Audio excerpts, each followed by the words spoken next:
Capítulo 18. Depois disto, deixando Paulo Atenas, partiu para Corinto. Lá encontrou certo judeu chamado Áquila, natural do Ponto, recentemente chegado da Itália, com Priscila, sua mulher, em vista de ter Cláudio decretado que todos os judeus se retirassem de Roma. Paulo aproximou-se deles e, posto que eram do mesmo ofício, passou a morar com eles e ali trabalhava, pois a profissão deles era fazer tendas. E todos os sábados discorria na sinagoga, persuadindo tanto judeus como gregos. Quando Silas e Timóteo desceram da Macedônia, Paulo se entregou totalmente à palavra, testemunhando aos judeus que o Cristo é Jesus. Opondo-se eles e blasfemando, sacudiu Paulo as vestes e disse-lhes: sobre a vossa cabeça o vosso sangue. Eu dele estou limpo, e desde agora vou para os gentios. Saindo dali, entrou na casa de um homem chamado Tício Justo, que era temente a Deus. A casa era contígua à sinagoga. Mas Crispo, o principal da sinagoga, creu no Senhor com toda a sua casa. Também muitos dos coríntios, ouvindo, creram e foram batizados. Teve Paulo durante a noite uma visão em que o Senhor lhe disse: não temas, pelo contrário, fala e não te cales, porquanto eu estou contigo, e ninguém ousará fazer-te mal, pois tenho muito povo nesta cidade. E ali permaneceu 1 ano e 6 meses, ensinando entre eles a palavra de Deus. Quando, porém, Gálio era procônsul da Acaia, levantaram-se os judeus concordemente contra Paulo e o levaram ao tribunal, dizendo: este persuade os homens a adorar a Deus por modo contrário à lei. Ia Paulo falar quando Gálio declarou aos judeus: se fosse com efeito alguma injustiça ou crime da maior gravidade, ó judeus, de razão seria atender-vos. Mas se é questão de palavra, de nomes e da vossa lei, tratai disso vós mesmos. Eu não quero ser juiz destas coisas. E os expulsou do tribunal. Então todos agarraram Sóstenes, o principal da sinagoga, e o espancavam diante do tribunal. Gálio, todavia, não se incomodava com estas coisas. Mas Paulo, havendo permanecido ali ainda muitos dias, por fim, despedindo-se dos irmãos, navegou para a Síria, levando em sua companhia Priscila e Áquila, depois de ter raspado a cabeça em Cencreia, porque tomara voto. Chegados a Éfeso, deixou-os ali. Ele, porém, entrando na sinagoga, pregava aos judeus. Rogando-lhe eles que permanecesse ali mais algum tempo, não acedeu. Mas, despedindo-se, disse: se Deus quiser, voltarei a vós outros. E, embarcando, partiu de Éfeso. Chegando a Cesareia, desembarcou, subindo a Jerusalém. E, tendo saudado a igreja, desceu para Antioquia.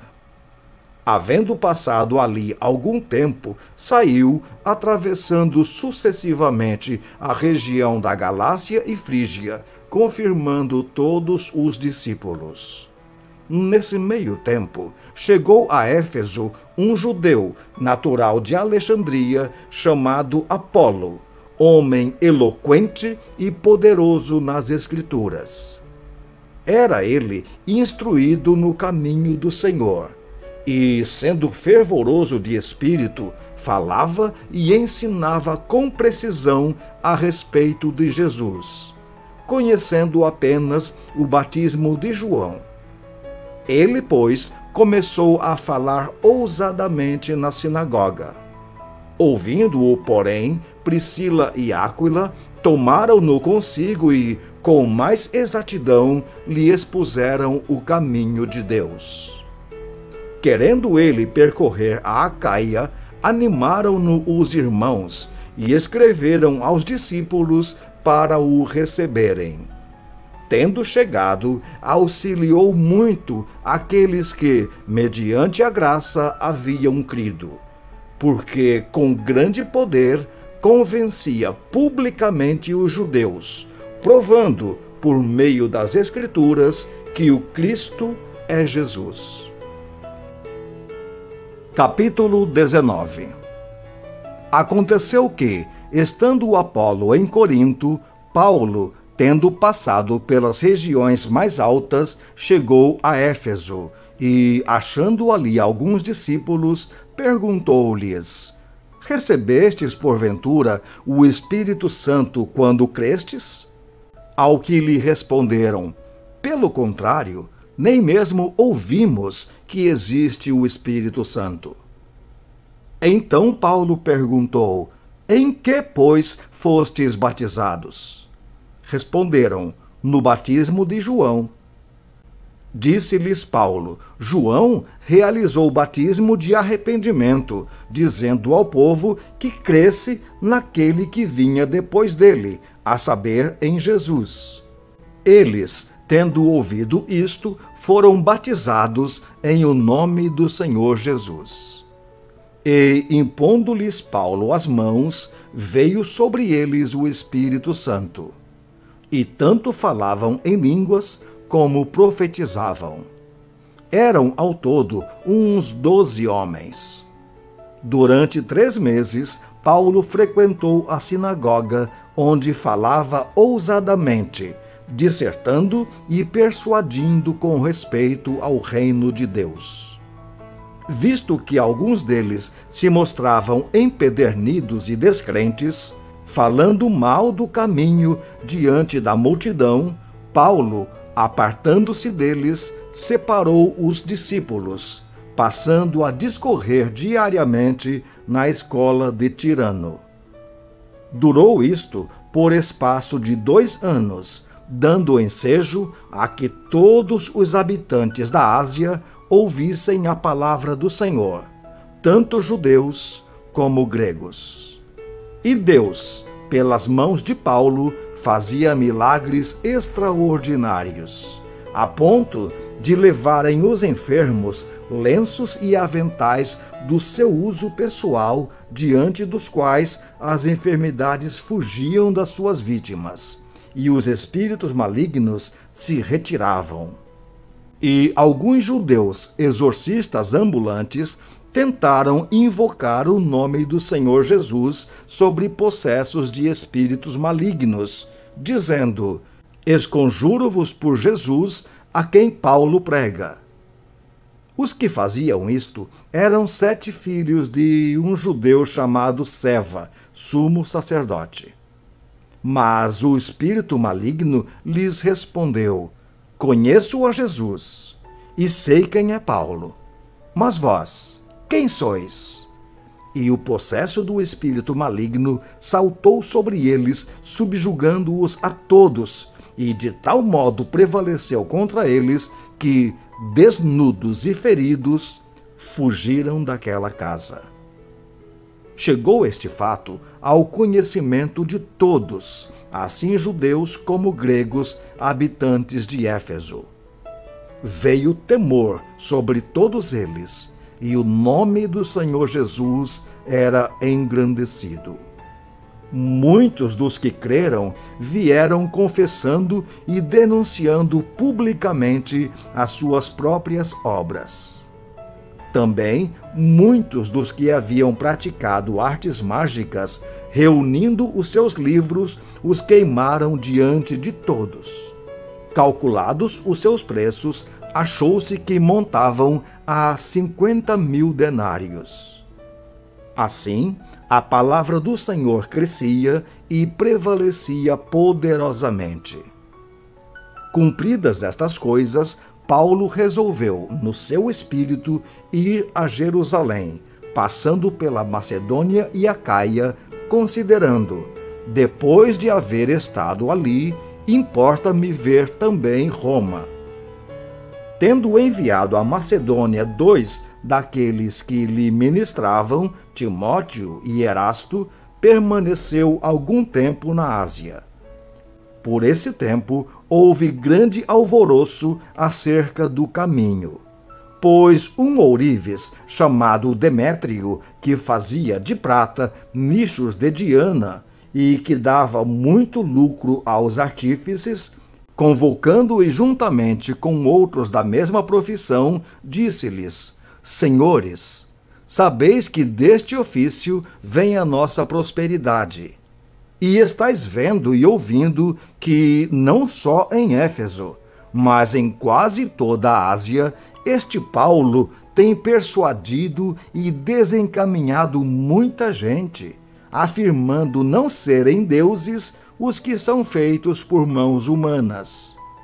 Não somente há o perigo de a nossa profissão cair em descrédito, como também o de o próprio templo da grande deusa Diana ser estimado em nada, e ser mesmo destruída a majestade daquela que toda a Ásia e o mundo adoram. Ouvindo isto, encheram-se de furor e clamavam: Grande é a Diana dos Efésios! Foi a cidade tomada de confusão, e todos a uma arremeteram para o teatro, arrebatando os macedônios Gaio e Aristarco, companheiros de Paulo. Querendo este apresentar-se ao povo, não lhe permitiram os discípulos. Também as iarcas, que eram amigos de Paulo, mandaram rogar-lhe que não se arriscasse indo ao teatro. Uns, pois, gritavam de uma forma, outros de outra, porque a assembleia caíra em confusão. E, na sua maior parte, nem sabiam por que motivo estavam reunidos.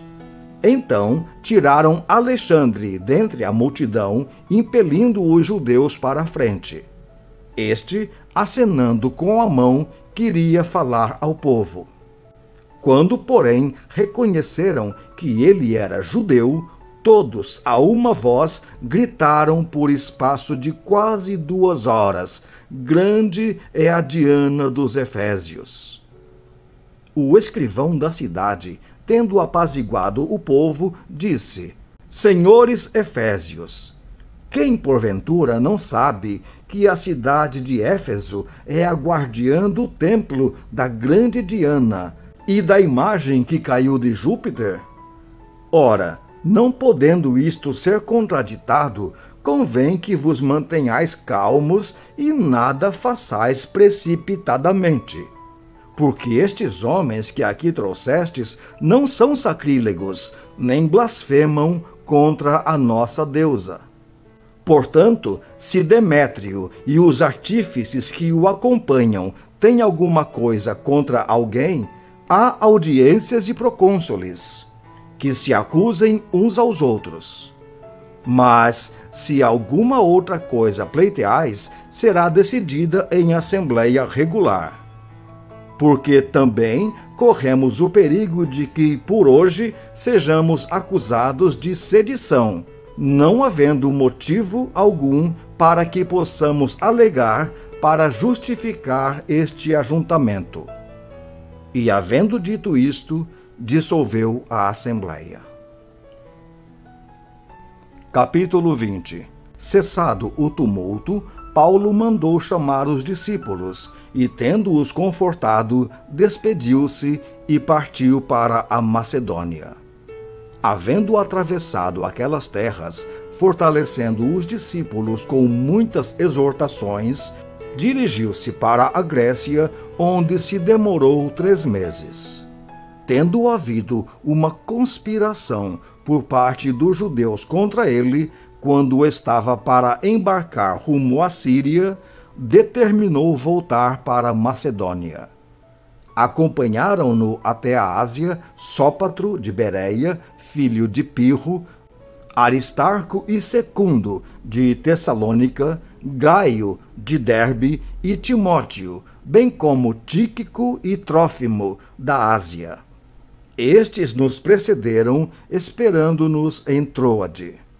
Depois dos dias dos pães asmos, navegamos de Filipos e, em 5 dias, fomos ter com eles naquele porto, onde passamos uma semana. No primeiro dia da semana, estando nós reunidos com o fim de partir o pão, Paulo, que devia seguir viagem no dia imediato, exortava-os e prolongou o discurso até a meia-noite. Havia muitas lâmpadas no cenáculo onde estávamos reunidos. Um jovem chamado Eutico, que estava sentado numa janela, adormecendo profundamente durante o prolongado discurso de Paulo, vencido pelo sono, caiu do 3º andar abaixo e foi levantado como morto. Descendo, porém, Paulo inclinou-se sobre ele e, abraçando-o, disse: Não vos perturbeis, que a vida nele está. Subindo de novo, partiu o pão e comeu, e ainda lhes falou largamente até ao romper da alva. E assim partiu.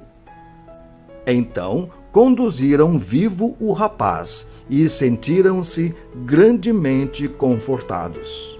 Nós, porém, prosseguindo, embarcamos e navegamos para Assos, onde devíamos receber Paulo, porque assim nos fora determinado, devendo ele ir ter por terra. Quando se reuniu conosco em Assos, recebemo-lo a bordo e fomos a Mitilene. Dali, navegando, no dia seguinte passamos defronte de Quios. No dia imediato, tocamos em Samos e um dia depois chegamos a Mileto.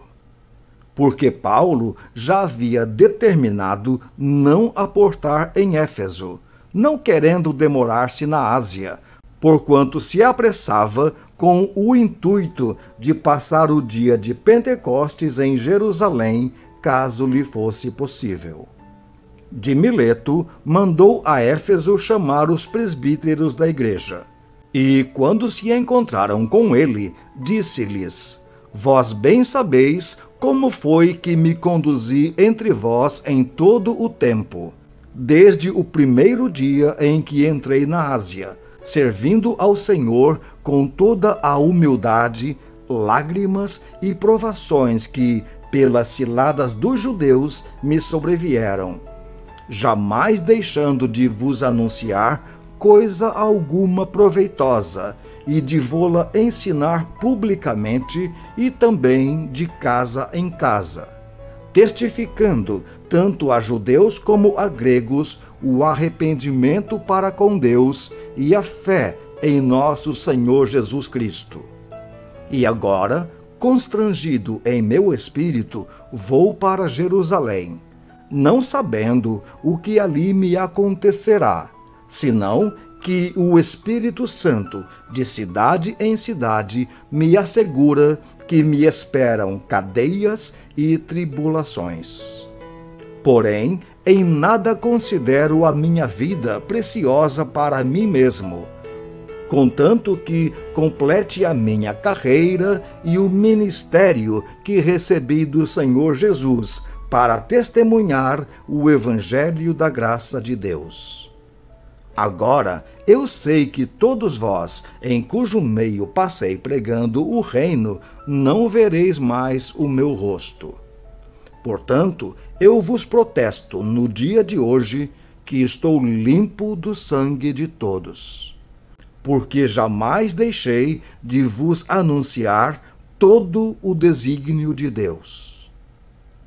Atendei por vós, e por todo o rebanho, sobre o qual o Espírito Santo vos constituiu bispos, para pastoreardes a igreja de Deus, a qual ele comprou com o seu próprio sangue. Eu sei que, depois da minha partida, entre vós penetrarão lobos vorazes, que não pouparão o rebanho. E que, dentre vós mesmos, se levantarão homens falando coisas pervertidas para arrastar os discípulos atrás deles. Portanto, vigiai, lembrando-vos de que, por 3 anos, noite e dia, não cessei de admoestar com lágrimas a cada um. Agora, pois, encomendo-vos ao Senhor e à palavra da sua graça, que tem poder para vos edificar e dar herança entre todos os que são santificados.